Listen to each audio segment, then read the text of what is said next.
মাথায় আজকে একটু খুদকুশের পাতা দেবো অনেকদিন পরে, শীতের ভিতরে দিতে পারিনি, তো ভাবলাম একটু গরমের আবহাওয়া পড়েছে, এখন একটু দিই। আর রিসেন্টলি আমি ভাবতেছি একটু হেয়ারটা একটু লং রাখবো, তার জন্য চুলে যত্ন নিতে হচ্ছে। তো মাঠ থেকে আমি কিছু খুদকুশের পাতা তুলে এনেছি, এটাকে তোমরা বিভিন্ন নামে ডেকে থাকো। তো সে যাই হোক, এনে এখন এটা খুব ভালো করে মিহি করে বেটে দিচ্ছে। এটা দেওয়ার পরে চুল উঠে যাওয়ার সম্ভাবনা থাকে না, চুল অনেক বেশি ব্ল্যাক হয়। তো আমি তো চুল কালার করবো না, ব্ল্যাক হলে যথেষ্ট, তার জন্য এটা দেওয়া আর কি। চুল কিন্তু আমি অলরেডি রাখা শুরু করে দিয়েছি, কাটেনি বেশ কিছুদিন হচ্ছে। আজকে আর অ্যানি এটা দিবে না, কারণ ওর হচ্ছে ঠান্ডা লাগিয়েছে। ঠান্ডা লাগলে কিন্তু এগুলো দেওয়া অনেক বেশি রিস্ক হয়ে যায়। তো ওখান থেকে আমরা রসটা ভালো করে পিওর রস বের করে নিচ্ছি, নিয়ে ওর ভিতরে আবার একটু মিহি করে বেটেও দিলাম, যাতে একটু ঘনত্বটা ভালোভাবে থাকে। তো এই যে আমাদের কিন্তু সম্পূর্ণ রসটা বের করানো হয়ে গেছে, এখন ভালো করে মাথায় অ্যাপ্লাই করতে হবে। মোটামুটি 1 ঘন্টার মতন এটা রাখলে কিন্তু হয়ে যাবে। তো আমার মাথায় হচ্ছে অ্যানি এখানে দিয়ে দিচ্ছিল। তোমাদের যাদের মাথার চুল একটু একটু লালচে হয়ে গেছে, তোমরা চাইলে এই জিনিসটা ব্যবহার করতে পারো।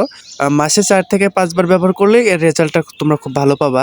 বলতে গেলে কোনো হেয়ার কালার ছাড়াই কিন্তু তোমরা ন্যাচারাল ভাবে কালার করতে পারতেছো। তো ভিডিওটা কেমন লাগলো কমেন্ট সেকশনে জানিও।